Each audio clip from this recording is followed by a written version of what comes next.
요즘 쇼펜하우어 철학이 인기죠. 니체보다도 더 많은 관심을 받는 것 같아요. 일종의 사회 현상이라고 봅니다. 그만큼 세상 사는 게 힘들다고 느끼는 사람들이 많다는 거죠. 니체가 허무주의라면 쇼펜하우어는 염세주의예요. 세상을 엄청 부정적으로 봅니다. 근데 단순히 부정적이기만 하다면 이렇게 인기가 있지는 않겠죠. 쇼펜하우어는 그러면서도 누구보다도 행복해지고 싶어했던 그런 사람이 아니었을까 하는데요. 말하자면 부정적인 사람이 행복해지는 법을 알려준 철학자라는 겁니다. 개인적인 의견이 포함되어 있으니까 참고만 하시기 바랍니다. 보통 쇼펜하우어를 INFJ로 보는데요. INTJ로 보기도 합니다. 괴팍하면서도 예민한, 성질이 까칠하면서도 의외로 따뜻한 마음도 있는 그런 사람이에요. 은근히 유머 감각도 있습니다. 대하기가 결코 편한 사람은 아닌 것 같은데 근데 사람이 재밌어요. 쇼펜하우어 철학은 기본적으로 불교 철학과 비슷하다고 했죠. 정확하게는 인도 철학, 우파니샤드의 영향을 많이 받았는데요. 그 외에 이 사람에게 영향을 준 인물이 있다면 칸트입니다. 근데 칸트는 노잼이죠. 노잼의 대명사잖아요. 하지만 참 반듯한 사람이었던 것 같아요. 칸트가 깝깝한 모범생 타입이라면 쇼펜하우어와 니체는 반항적인 느낌이 있죠. 둘 다 개성이 강한 편이에요. 근데 두 사람이 또 많이 다르죠. 쇼펜하우어는 그냥 괴팍한 정도인데 니체는 뭐랄까 막 가는 느낌이 있죠. 끝까지 간다 뭐 이런 스타일이에요. 광기 같은 게 있습니다. 그래서 결국 미쳤죠. 물론 쇼펜하우어도 우울증 같은 증세가 있었다고 보는 사람들이 많지만 미치진 않았어요. 오히려 말년에는 정신적으로 매우 건강했던 걸로 보입니다. 쇼펜하우어 이 사람은요 다른 철학가들과는 좀 다른 면이 있어요. 보통 철학이라는 게 추상적인 생각을 다루는 거잖아요. 그래서 철학자들 중에는 지적으로는 뛰어나지만 현실 감각은 부족한 사람들이 많은데 근데 이 사람은 대단히 현실적인 면이 있었어요. 아버지가 부유한 상인이었고 본인도 그 뒤를 이어 상인 수업을 받았던 사람입니다. 이 사람 이름이 아르투어 쇼펜하우어인데 이 아르투어가 영어로 아서죠. 아버지가 지어준 건데 커서 사업하기 편하라고 이런 이름을 지어줬다고 해요. 이렇게 상인이 되려고 했던 사람이어서 기본적으로 돈 계산 이런 거 잘합니다. 셈에 밝아요. 그리고 무엇보다도 아버지한테 물려받은 재산이 있었어요. 그래서 평생 일 안 해도 먹고 살 수 있었습니다. 여기서 중요한 게 쇼펜하우어는 돈에 관련해서 두 조건이 다 충족이 되는 사람이었다는 거예요. 유산도 있고 그걸 관리할 수 있는 마인드도 있는 사람이었다는 거죠. 직업적인 철학가가 된 후에도 이런 현실적인 태도는 변하지 않았어요. 이 사람 철학이 염세주의라고 비판을 받지만 사실은 조건으로만 보면 진짜 세상 속 편한 사람이었다는 겁니다. 쇼펜하우어는 인생을 고통이라고 봤는데요. 그 이유를 이렇게 이야기해요. 귀족의 고통은 권태고 민중의 고통은 궁핍이다. 요즘 말로 하자면 돈 없으면 궁핍이고 돈 많으면 곤태라는 겁니다. 돈이 있든 없든 고통이라는 거예요. 사람들은 부자가 되고 싶어서 난리지만 막상 부자가 되어도 그렇게 좋기만 한 게 아니라는 겁니다. 곤태라는 놈이 기다리고 있다는 거예요. 그래서 이런 말도 하죠. 인생은 욕망과 권태 사이에서 오가는 시계추다. 어떤 사람이 보기엔 평생 놀고 먹어도 되는 사람이 하는 배부른 소리라고 할지 모르지만 오히려 그랬기 때문에 이 말이 진심일 수 있습니다. 쇼펜하우어 본인의 치열한 경험에서 나온 얘기라는 겁니다. 권태도 극심한 고통이 될 수 있다. 예컨대 재벌 3세나 성공한 연예인이 왜 뭐가 부족해서 마약을 하냐는 겁니다. 이게 곤태 때문이라는 거예요. 뭘 해도 재미가 없으니까 결국 거기까지 손을 뻗치게 된다는 거죠. 어쩌면 쇼펜하우어는 먹고 사는 문제가 해결된 상태라서 그걸 알았던 겁니다. 심심한 것도 장난 아니게 힘들다는 거예요. 이게 사람 미치게 만든다는 겁니다. 혹시 오해하지 마시고요. 그렇다고 쇼펜하우어가 무슨 쾌락에 빠져 사치스러운 생활을 한 건 아니에요. 오히려 돛 닦는 사람처럼 검소하고 소박하게 살았다고 합니다.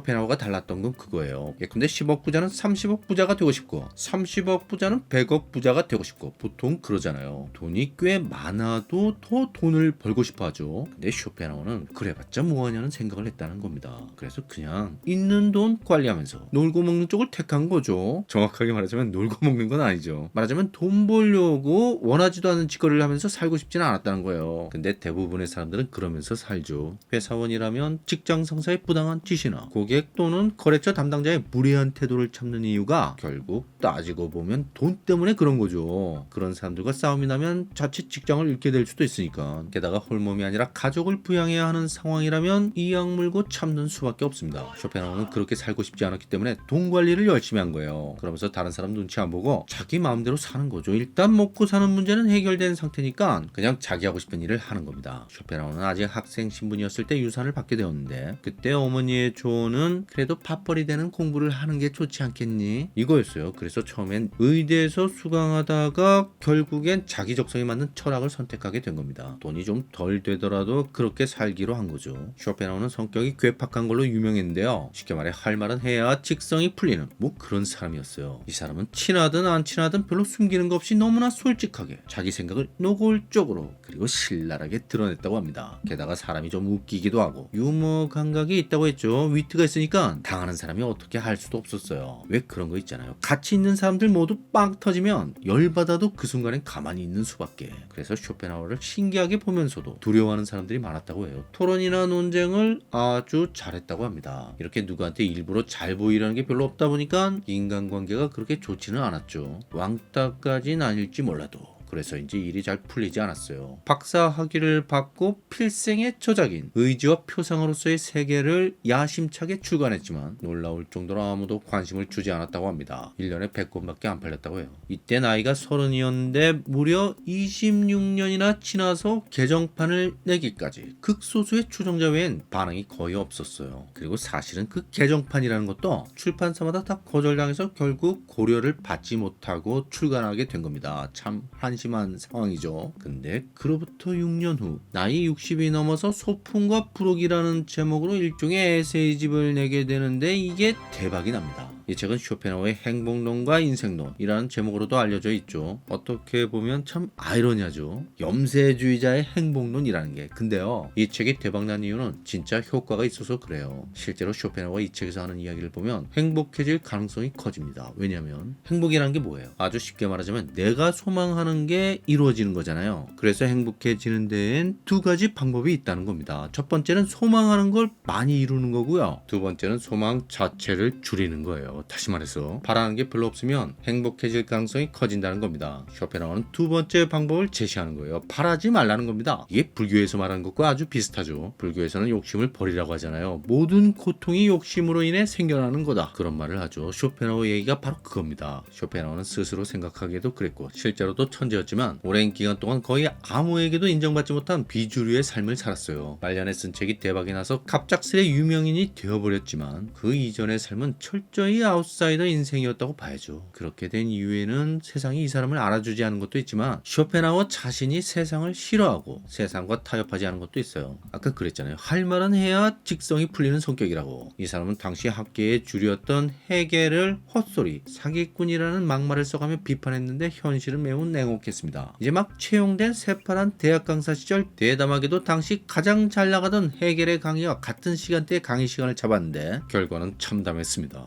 헤겔 200명, 쇼펜하우어 5명, 강의 신청한 학생 숫자가 그랬다는 거예요. 결국 쇼펜하우어는 학계에 자리 잡지 못하고 철저히 혼자만의 고독한 삶을 이어갔습니다. 근데 이 사람은 이렇게 은둔 생활을 하면서도 아버지의 유산을 잘 관리하면서 매우 규칙적으로 살았어요. 마치 칸트처럼 산 거죠. 이 사람이 칸트를 존경했거든요. 어떻게 보면 팔자 좋은 사람처럼 보일 수도 있는데 이런 쇼펜하우어에게도 아픔이 있었어요. 아직 10대였을 때 자살로 추정되는 아버지의 죽음을 경험하고 큰 충격을 받죠. 그리고 평생 어머니와 불화를 겪습니다. 아버지의 죽음에 어머니가 일정 부분 책임이 있다고 생각했거든요. 어머니 요한나는 남편보다 19살 연하였는데 사교 모임을 좋아했고 남편이 죽고 난 후엔 유명한 작가가 되기도 했습니다. 쇼펜하우어는 어린 시절 부모에게 방치되다시피 하면서 유머나 한여에 의해 길러졌다고 해요. 그래서 쇼펜하우어는 평생 사랑의 결핍을 느꼈지만 그래도 잘 극복한 걸로 보입니다. 고독했지만 검소하게 살면서 친척과 가난한 사람을 돕기도 했거든요. 쇼펜하우어는 까칠한 겉모습과는 달리 세상 모든 사람들에게 연민을 느꼈던 따뜻한 마음이 있던 괴짜 철학자였습니다.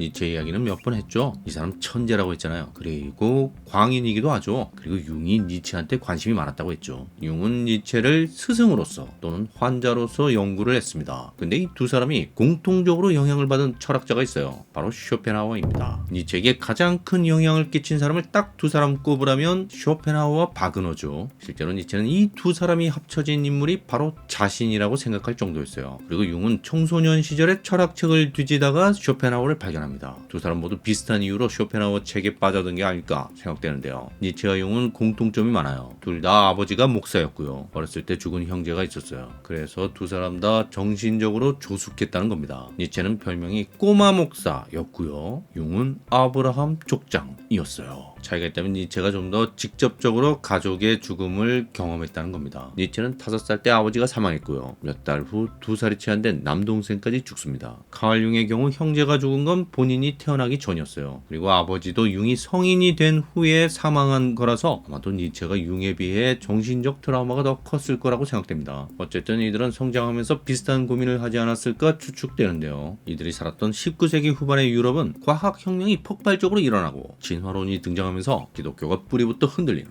그런 시대였습니다. 니체와 융은 바로 이런 시기에 종교적으로 가장 독실한 집안에서 태어난 사람들이었죠. 게다가 둘 다 지적으로 매우 뛰어난 인물들이었어요. 크면서 머리가 복잡해질 수밖에 없었다는 겁니다. 어린 시절 집에서 받은 교육으로는 세상을 도저히 이해할 수 없었던 거죠. 주변에 이런 걸 물어볼 사람이 아무도 없다 보니까 이들은 결국 자기 자신이 그 의문을 해결하기 위해 온갖 책들을 다 뒤지고 다닌 겁니다. 그러다 발견한 게 바로 쇼펜하우어라는 거예요. 말 그대로 삶을 있는 그대로 보는 사람. 세상의 추함과 비루함, 악함을 피하거나 꾸미려 하지 않고 그냥 생겨먹은 그대로의 진실을 말하는 사람. 이들에게 쇼펜하우어는 바로 그런 사람이었다는 겁니다. 이제는 INTJ라고 알려져 있죠. 근데 INTP로 보거나 INFJ로 보는 경우도 있어요. 그리고 융을 INFJ로 보는 사람들이 많은데요. 개인적으로 INTP와 INFP의 특징을 동시에 갖고 있는 인물이 아닐까 합니다. 그리고 쇼펜하우어는 대체로 INFJ로 보는데 INTJ일 수도 있다고 봐요. 어쨌든 이들 모두 IN, 내향적 직관형의 특성이 강한 사람들입니다. 아니 무슨 철학자나 심리학자면 무조건 IN 유형인가요? 물론 그건 아닙니다. 브로이트는 ISTJ로 보고요. 칸트도 INTJ일 수도 있지만 ISTJ일 수도 있다고 봐요. 근데 아무래도 N 성향이 강하면 더 깊이 들어가는 면이 있죠. 확실히 그런 사람들끼리는 서로 통하는 게 있는 것 같아요. 그냥 보자마자 아는 게 있다는 거죠. 니체나 융이 쇼펜하우어를 한눈에 알아봤듯이 사실 이 세 사람이 서로 만난 적은 없어요. 하지만 써놓은 글만 봐도 무슨 얘기를 하는지 바로 알아차리는 거죠.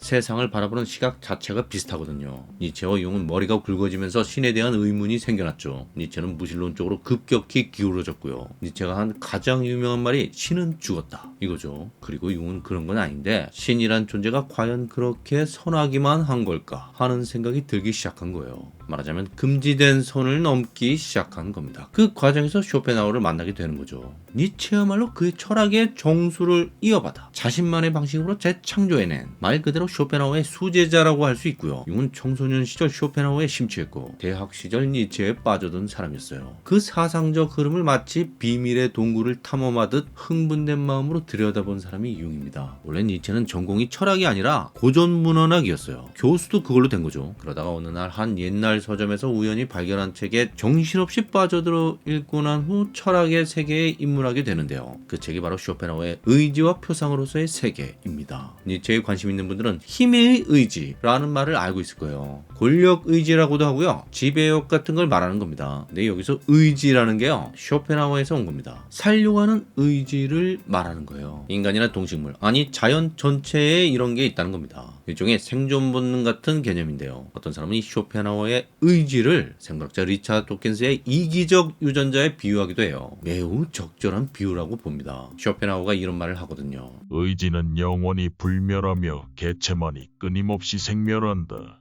인간은 계속해서 죽고 새로 태어나지만 DNA는 계속된다는 도킨스의 말이 떠오르는 거죠. 유전자가 왜 이기적입니까? 유전자는요, 일단 지가 살아야 되는 거예요. 모든 유전자는 살아남으려고 하는 성향이 내재되어 있습니다. 근데 다 살 수가 없죠. 그래서 유전자들끼리 피 튀기는 경쟁을 합니다. 인간이라는 게요, 딴 게 아니라 이 유전자끼리의 전쟁에서 사용되는 일종의 기계라는 겁니다. 유전자가 살아남으려고 이짓저짓 다 하다 보니까 아메바도 만들고 소나무도 만들고 잠자리, 나비도 만들고 공룡, 쥐, 개, 원숭이 이런 거 만들다가 인간까지 만들었다는 거죠. 그거 만들어 놓고 지가 그 안에 올라타야 자기 보존 내지는 증식을 할 수 있거든요. 인간의 이기심, 욕심도 다 이 유전자의 프로그래밍 때문이라는 겁니다. 쇼펜하우어가 요즘 사람이었다면 내가 말한 게 바로 그거야 라고 했겠죠. 아주 비슷한 개념입니다. 쇼펜하우어는 삶 자체가 고통이라고 생각했는데요. 심지어 이런 말까지 합니다. 우리가 살고 있는 세계는 가능한 세계 중에 가장 나쁜 세계이다. 쇼펜하우 철학을 염세주의라고 하는 이유를 아시겠죠? 의지들이 서로 뒤엉켜 싸우기 때문에 개체는 고통받을 수밖에 없다는 거예요. 그게 세계의 본질이라는 얘기입니다. 근데 사실은요, 이게 아주 오래된 생각이에요. 바로 불교에서 하는 얘기죠. 모든 중생이 고통받는 원인이 뭡니까? 욕심 때문이잖아요. 사람들의 욕심이 인연으로 얽혀 번뇌와 고통이 된다는 거죠. 그래서 그 결론이 생로병사. 태어나서 늙고 병들고 죽고. 이게 인생이라는 거예요. 다시 말해서 인생은 한마디로 뭐다? 고통이다. 인생은 고통이라는 거예요. 뭐 그냥 똑같은 얘기죠. 쇼펜하우 철학은 불교 사상과 아주 비슷해요. 이 사람이 불교 사상의 원료인 우파니샤드를 아주 열심히 연구했거든요. 그래서 쇼펜하우가 제시한 해결책도 불교와 비슷합니다. 불교에서는 욕심을 버리라고 하잖아요. 쇼펜하우 역시 금욕을 이야기하고 있고요. 그리고 의지의 부정. 다시 말해서 인간한테 맹목적으로 작동되는 살려고 하는 의지를 벗어나야 한다는 말을 하고 있어요. 이게 뭐겠어요? 해탈, 열반이잖아요. 그리고 뭐 연민을 강조한 점이라든가 이건 자비심을 말하는 거죠. 사실 쇼펜하우 철학은 알고 보면 우리한테 익숙합니다. 이거 어디서 많이 듣던 얘긴데 하는 거예요. 기독교의 신이 우리 아버지가 말한 그 하나님이 맞나? 이런 생각을 하던 니체나 융이 쇼펜하우를 보고 무슨 생각을 했겠어요. 와, 이 아저씨가 진짜네. 이게 진짜 세계의 적나라한 모습이었어. 왜? 이 사람들은요, 교회를 그냥 대충 다닌 사람들이 아니에요. 아버지가 목사였잖아요. 그것도 독실한 목사였어요. 적당히 거룩한 척이나 하고 뒤에서 돈이나 밝히는 사기꾼 목사가 아니라 이 니체와 유은요, 어렸을 때 하나님한테 열심히 기도하고 일기장을 고백으로 채웠던 순진에 터진 착한 소년들이었다는 겁니다. 근데 머리는 좋았죠. 어느 날 보니까 하나님이라는 존재가 있다면 왜 세상이 이렇게 이상한 거지? 하는 생각이 들기 시작한 거죠. 이게요, 니체가 괜히 신은 죽었다고 말한 게 아니고요. 융이 단순한 호기심만으로 신의 선함을 의심한 게 아닙니다. 그들은 진심으로 하나님을 섬겼던 목사의 아들들이었기 때문에 그런 생각을 하게 된 거예요. 저는 그렇게 봅니다. 그래서 니체는 결국 지독한 무신론자로 변신해서 기독교에 철저한 반기를 들게 되는 거고요. 이건 도대체 신이라는 게 심리학적으로 무엇을 말하는 건지, 그리고 심지어 이 신이란 존재가 악마와는 어떤 관계인지를 파고들게 되는 겁니다. 양자는 아주 다른 길을 가지만 어쨌든 공통점은 일반적인 기독교 전통에서 볼 때 배교자나 이단, 한마디로 그냥 또라이 같은 사람들인 거예요. 근데 니체나 융 입장에서는 그게 아니죠. 비유가 될지는 모르겠지만 퇴사자들이 다 배신자라고 할 수는 없잖아요. 진심으로 충성했던 사람이 회사를 떠나는 경우도 꽤 있습니다. 어쩌면 바로 그랬기 때문에, 자신의 모든 걸 타협하지 않고 쏟아냈기 때문에 남은 선택지가 떠나는 것 외에는 아무것도 없게 되어버린 그런 사람도 있다는 거예요. 니체는 명쾌하죠. 이 사람 철학이 어렵다고는 하는데 그건 아마도 니체가 너무 대단한 천재라 접근하기 어렵다고 생각해서 그런 것일 수 있어요. 물론 대단하죠. 천재 맞습니다. 하지만 본인의 생각을 확고히 갖고 니체의 글을 대하면 좀 다르게 보일 수 있어요. 사실 니체 철학은 그런 사람들에게 더 맞습니다. 그냥 내 친구인데 엄청 똑똑하지만 살짝 마시간 면도 있어. 이렇게 니체를 그냥 개짜 친구처럼 대하면 상당히 매력적으로 보이고 더 흥미가 생길 수도 있습니다. 실제로 니체는 그런 사람을 좋아했어요. 자기를 무조건 찬양하는 사람보다 본인 생각을 갖고 서로 존중하며 대화하고 토론할 수 있는 그런 사람을 좋아했습니다. 어쨌든 인생에 정답 같은 건 없는 거니까요. 니체가 그렇게 생각한 사람입니다. 그냥 쉽게 말해서 네 생각대로 살아. 후회 없이. 이게 니체가 하는 말이에요. 그리고 융은요, 이 사람이 사실은 아주 이상한 사람이에요. 니체가 대놓고 또라이라면 융은 은근한 또라이라고 할 수 있어요. 융은 자기 자신을 과학자라고 생각했는데요, 물론 그런 면이 있습니다. 상당히 드라이하고 쿨한 지식인 같은 느낌이 있어요. 근데 융은 그와는 전혀 다른 면, 일종의 영매기질이라고나 할까요? 그런 게 있는 사람이에요. 실제로 융의 어머니가 매우 특이한 성격이었다고 합니다. 집안 자체에 그런 유전적 요소가 있었던 것 같아요. 그냥 쉽게 말해서 신내림 받는 사람은 조상 중에 무당이 있는 경우가 많다고 하잖아요. 그와 비슷한 거라고 보면 됩니다. 이런 면 때문에 신비주의라는 비판을 받기도 하는 사람이 칼 융입니다. 니체와 융은 쇼펜하우어가 세계를 바라보는 적나라한 시각에 매우 깊은 감명을 받지만 니체는 전혀 다른 해결책을 제시하고요. 융은 자기만의 시각으로 쇼펜하우어의 오류를 진단합니다. 이전에 니체와 융이 쇼펜하우어 철학을 접하고 충격을 받았다고 했죠. 그러면서 세상을 바라보는 쇼펜하우어의 시각에 크게 공감하게 되었는데, 근데 그 이후에 이들은 결국 자기만의 길을 가게 돼요. 쇼펜하우어 철학이 충격이라고 했는데 이게 이들이 살았던 시기가 19세기라서 그래요. 요즘 사람들이 보기엔 전혀 특이할 게 없습니다. 아니 사실 가장 보편화된 일반적인 시각일 수도 있어요. 말하자면 쇼펜하우어의 시각은 그냥 현대 과학이 바라보는 세계관과 비슷하다는 겁니다. 빅뱅 이후 우주가 탄생했고 태양계, 지구가 생겨났는데 지구 위에 생명체가 등장해서 진화 과정을 거쳐 인간이 되었다. 그리고 모든 생명체에는 DNA라는 게 있는데 이 DNA가 끊임없이 살아남기 위해 변화하면서 새로운 종을 탄생시켰고 인간도 그 중에 하나다. 뭐 이런 얘기입니다. 쇼펜하우어가 말하는 의지라는 개념이 리처드 도킨스의 이기적 유전자 개념과 비슷하다고 했죠. 실제로 과학자들 중에 쇼펜하우어 철학을 좋아하는 사람이 많아요. 아인슈타인과 다윈이 대표적이죠. 그리고 쇼펜하우어도 자연과학에 관심이 많아서 과학 공부를 열심히 했던 철학자입니다. 이 사람 철학이 불교 사상과 비슷한 것도 같은 맥락이에요. 종교 중에서 과학과 가장 충돌이 적은 종교가 불교라고 하죠. 쉽게 말해서 과학적인 세계관과 큰 무리 없이 잘 어울리는 게 쇼펜하우어 철학이고 불교라는 겁니다. 니체 역시 기본적으로 세상을 이렇게 보는 거예요. 니체는 쇼펜하우어가 쓴 의지와 표상으로서의 세계를 보고 크게 감명을 받고 철학의 세계에 입문하게 되는데요. 그러니까 만약 쇼펜하우어가 없었다면 철학자로서의 니체는 없었을 수도 있었다는 얘기입니다. 이 철학이라는 게요, 기질이나 성격과 관련이 있습니다. 니체가 그런 얘기를 해요. 철학이라는 게 기질 따라 간다고. 그리고 쇼펜하우어도 타고난 성격이 꽤 많은 걸 결정한다는 말을 하죠. 근데 이런 거예요. 나와 기질이 비슷한 사람이 비슷한 경험을 하게 되면 비슷한 세계관이나 가치관을 갖게 되겠죠. 그래서 내가 어떤 사람의 철학에 흥미를 느낀다면 그 사람과 내가 비슷한 면이 있을 가능성이 큰 겁니다. 끼리끼리 만난다고나 할까요? 그런 거죠. 하지만 결국 깊이 들어가면 또 조금씩 달라지죠. 어쨌든 세상에 똑같은 사람은 존재하지 않으니까요. 그래서 계속 새로운 게 나오는 거예요. 니체도 처음엔 쇼펜하우어 책을 보면서 맞네, 맞아, 이 양반이 진짜네 이러면서 읽었겠지만 시간이 지나면서 근데 이건 좀 아닌 것 같은데 이런 생각이 들기 시작한 겁니다. 그게 뭐냐면요, 일단 쇼펜하우어가 의지를 강조한 점은 니체 마음에 쏙 들었어요. 사람들을 움직이는 건 이성이 아니라 사실은 그 뒤에 가려진 의지. 여기서 쇼펜하우어가 말하는 의지란 욕망이나 본능과 비슷한 개념이에요. 다시 말해서 욕망이나 본능이 사람들을 움직이는 진짜 원인이라는 겁니다. 니체도 그 얘기가 맞다고 생각한 거죠. 너무나 자주 선한 척하는 사람들의 이면에 존재하는 다른 걸 봤거든요. 근데 니체는 이런 현실에 대한 쇼펜하우어의 해결책이 별로 마음에 들지 않는 겁니다. 쇼펜하우어는 의지를, 다시 말해서 욕망이나 본능에 따라 사는 삶을 내려놓아야 한다는 식으로 말하거든요. 그래서 금욕이니 해탈이니 이런 걸 강조하죠. 이게 너무 소극적이고 뭔가 깝깝해 보이는 거예요, 니체 생각엔. 그래서 니체는 아예 반대로 갑니다. 무슨 얘기냐면 의지를 부정하는 게 아니라 오히려 적극적으로 긍정하는 거예요. 한마디로 끝까지 간다는 얘기입니다. 그로 인해 무슨 일이 생기든 어떤 고통이 오든 나는 가리라. 그리고 내 삶을 펼치리라. 후회 없이, 이거예요. 뭐 좀 그럴듯해 보이죠. 화끈하잖아요. 니체를 좋아하는 사람들은 이런 매력에 끌린 건데 하지만 쉽지 않아요. 니체처럼 사는 건 쉽지 않습니다. 당연히 니체 자신도 쉽지 않았을 테고요. 결국 정신적으로 문제가 생겼죠. 이전에도 한 얘기지만 개인적으로 니체 철학에서 좋아하는 부분은 이런 식의 막가는 느낌의 초인, 힘의 의지 뭐 이런 것보다는 아모르 파티, 운명이라고 하죠. 삶의 모든 순간을 마치 영원인 듯 사랑하라는 이 말이 참 멋있다는 생각이 들어요. 쇼펜하우어도 비슷한 얘기를 하긴 하는데 까르페 디엠, 이 순간에 충실하라는 얘기죠. 근데 니체 이야기가 좀 더 강렬하고 치열하게 느껴지는 건 맞아요. 조용필의 킬리만자로의 표범 가사처럼 빛나는 불꽃으로 타올라야지.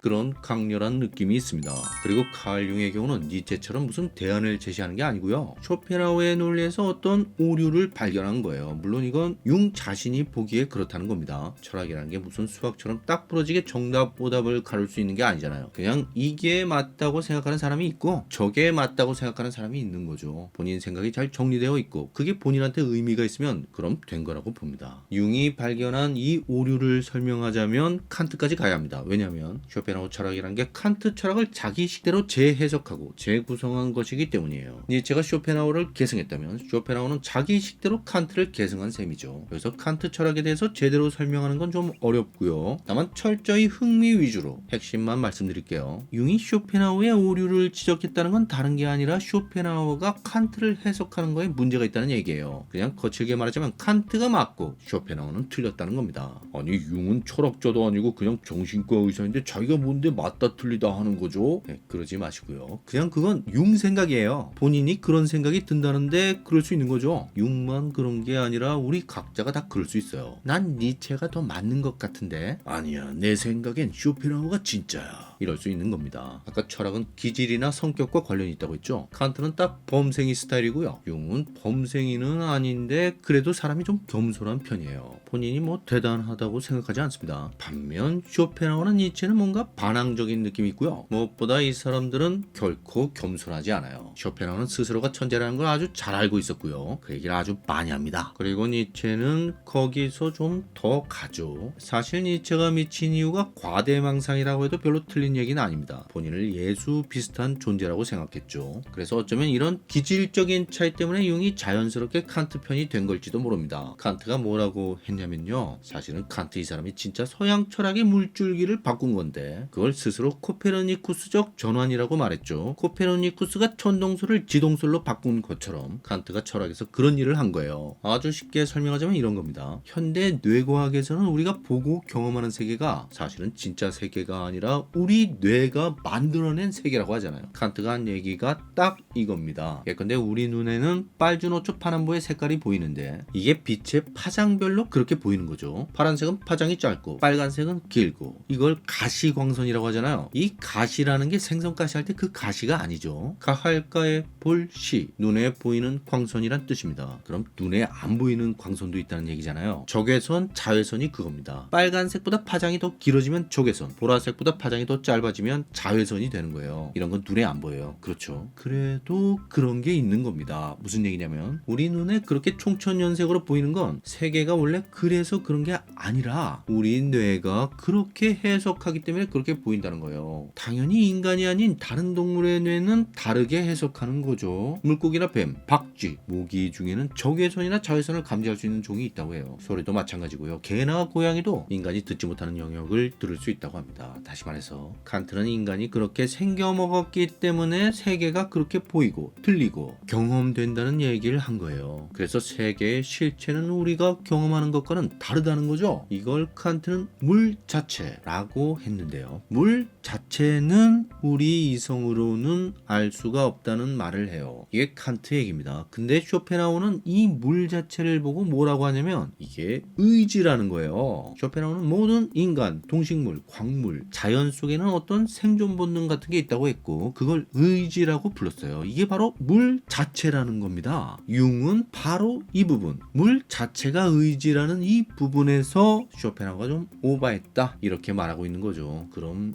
융은 어떻게 생각하느냐? 칸트처럼 생각하는 겁니다. 물 자체는 모른다는 거죠. 그걸 왜 쇼펜하우어가 자기 마음대로 의지라고 단정해버리냐는 겁니다. 자, 좀 쉽게 말씀드리자면 그냥 이런 거예요. 칸트는 확실히 신앙심이 있었던 인물입니다. 신의 존재를 믿는 사람이에요. 하지만 철학자로서의 칸트는 이성으로는 신의 존재를 증명할 수 없다고 본 거죠. 이성의 한계를 긋고 그 이상은 모른다고 인정한 겁니다. 카를 융은 기존의 기독교 관점으로 볼 때는 좀 이상한 사람이었지만 그렇다고 무신론자도 아니에요. 그래서인지 융은 칸트의 그런 태도가 맞다고 본 거고요. 반면 쇼펜하우어나 니체는 적어도 기독교의 신은 철저히 부정한 인물들이었죠. 아마도 그래서 칸트가 모른다고 했던 부분을 본인들은 안다고 생각했던 걸로 보입니다. 신의 존재를 부정한다면 그렇게 볼 수도 있는 거죠. 다시 말해서 자기가 모른다고 생각하는 자들은 신을 인정하는 거고요. 자기가 안다고 생각하는 자들은 신을 인정하지 않는 거예요. 이건 융의 관점입니다. 융이 이런 말을 하거든요. 아무리 해도 알 수 없는 것, 그 모르는 것의 이름을 신이라고 한다. 자, 여기까지고요. 구독과 좋아요 부탁드리고요. 의견이나 질문을 댓글로 남기세요. 감사합니다.